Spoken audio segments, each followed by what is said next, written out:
The world declared in one voice, we will not go quietly into the night. We will not vanish without a fight. We're going to live on. We're going to survive.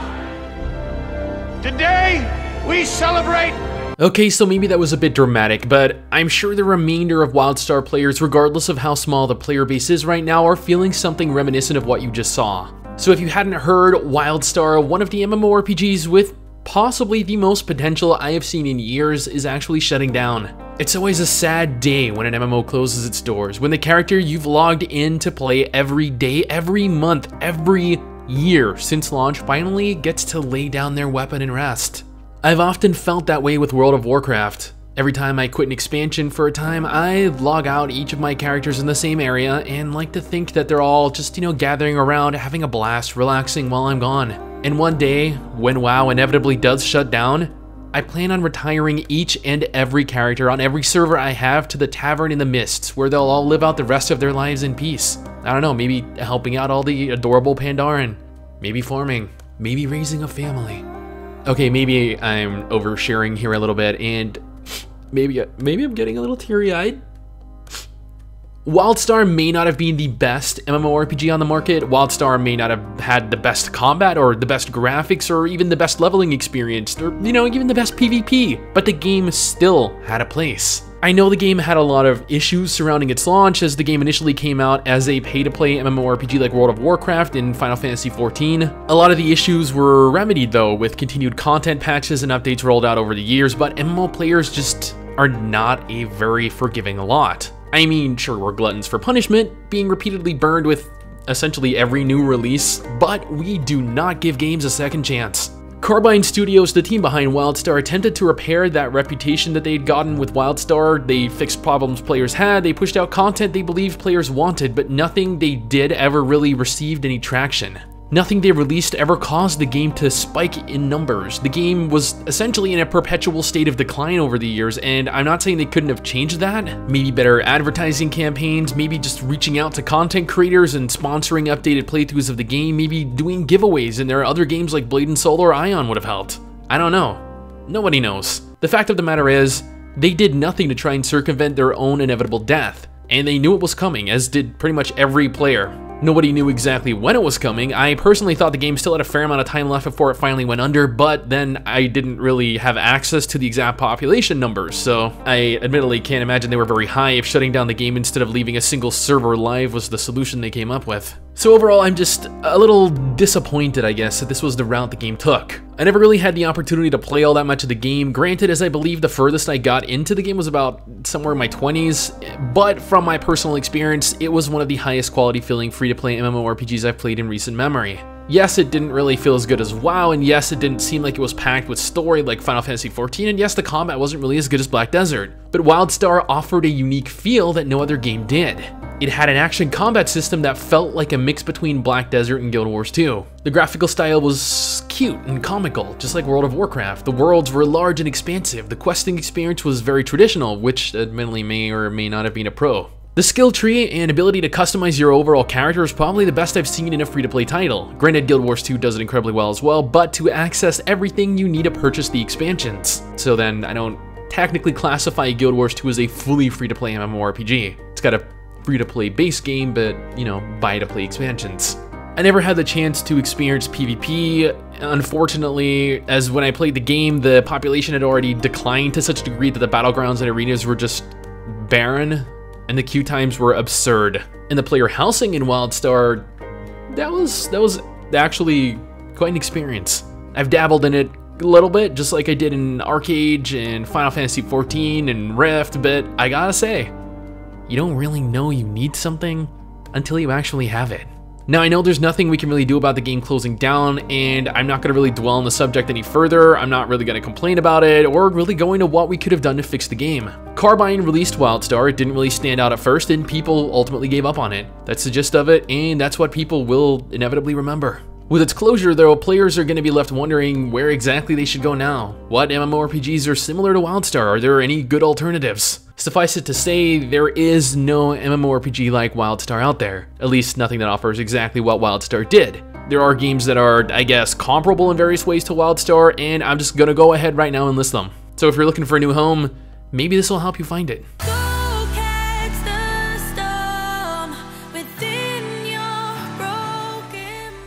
One of the 3 most populated MMORPGs left standing, but also requiring you purchase the game and then pay a monthly subscription to continue to play it. It lacks the action combat system that WildStar has, but offers some of the most expansive player housing and guild housing options in an MMO. It has a much richer story, a significant amount more content, a very fantasy-themed graphical style, a very traditional questing and progression system, and is overall a very high-quality game. Its population numbers are as high as they are for a reason.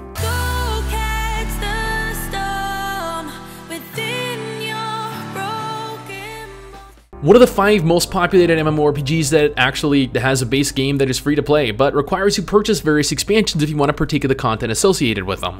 It has a similar action combat system to WildStar and a very detailed class and skill system. It has quite an emphasis on story and player choice. Overall, it has more content, a more fantasy, sci-fi themed graphical style, one of the most unique questing systems in an MMO, and is just a great quality alternative.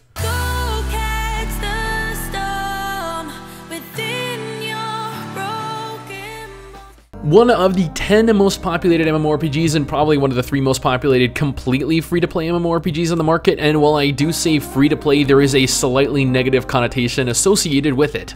The game itself has arguably the best combat in a free MMO, some of the best graphics, cutscenes, worlds, and is still actively updated every few months with new areas and classes. But there are aspects of the game that are heavily pay-to-win, and NCSoft, the people behind Blade and Soul, cater quite heavily to the whales in their games. So if you're looking for something completely free, this is one of the 2 you're going to want to look at.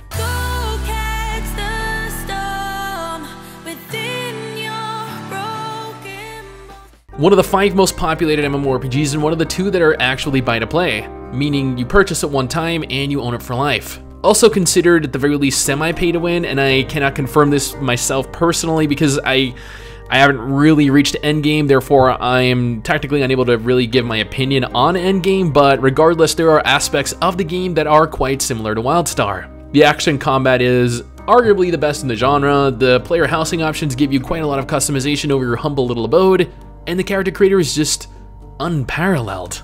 Crafting, open world exploration, Black Desert has just a lot going for it in terms of things to do, but if you're looking for something with a story or even a semi-functional questing system, you'll probably want to give BDO a hard pass.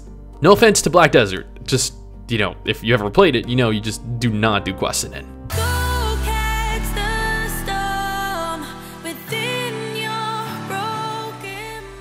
Although this little beauty has yet to launch, it will be in the very near future, having expected release date of October. While completely free to play and possibly a little pay to win as it is an Exxon game, it offers very cute anime-inspired graphics and action combat system and has a large emphasis on character customization and player housing. From what I could tell from the 2 closed betas I participated in, there is quite a fun, quirky little storyline to follow with a lot of entertaining, highly engrossing minigames as well, helping, you know, I guess like set itself apart from what we're used to.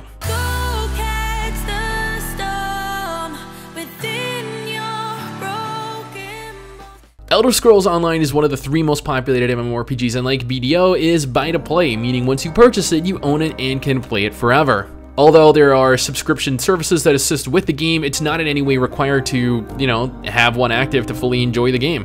ESO does have an action combat system with a very highly customizable class system, probably one of the most expansive I have actually seen in an MMO. It has large explorable areas, a plethora of story and side quests, phenomenal voice acting, the ability to own several different houses, and is actually one of the most non-MMO feeling MMOs I've ever played. I'm not sure if that's a good thing or a bad thing.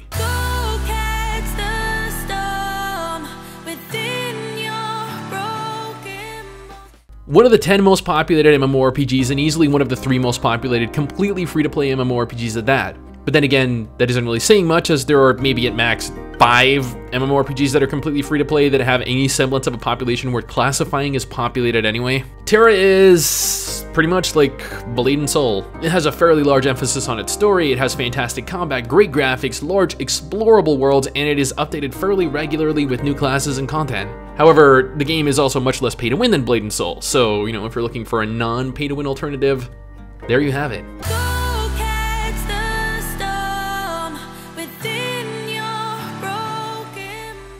You can't really have any top list or list of good MMORPGs without including WoW. It is, after all, what a lot of MMORPGs were modeled after, and WildStar was no exception. You have the same faction versus faction, the same graphical style, the same comical characters, the same, well, if I had to explain what WildStar most reminded me of, I'd say that it felt like a mixture of World of Warcraft and Guild Wars 2, which is a great combination, honestly. I feel like at this point in time, everyone has tried World of Warcraft out, so there's no real reason to go into detailing exactly what it is, but suffice it to say, Battle for Azeroth has been their fastest selling expansion to date. If that isn't reason enough to jump back in, then maybe the allure of Classic servers will, with Blizzard's recent announcement that they'll be reopening Progression Classic servers. Anyway, regardless of what game you choose, nothing is going to bring back the memories and the feelings you had when you played WildStar. There is no game around currently that in any way resembles it. There are games out there that resemble parts of it, but none that actually captured that feeling that WildStar did. The most you can do is find something that can fill a small part of the hole you're going to feel after no longer having access to the game. And while that is saddening to hear, the truth is that it is the unfortunate eventuality for every MMORPG. Now, to end this video, I just want to give WildStar a moment of silence as it goes under. A moment to remember the game, a moment to remember exactly what made you love it. Now, with this moment, go down into the comment section and tell me, what made you love WildStar, and what is your fondest memory of the game?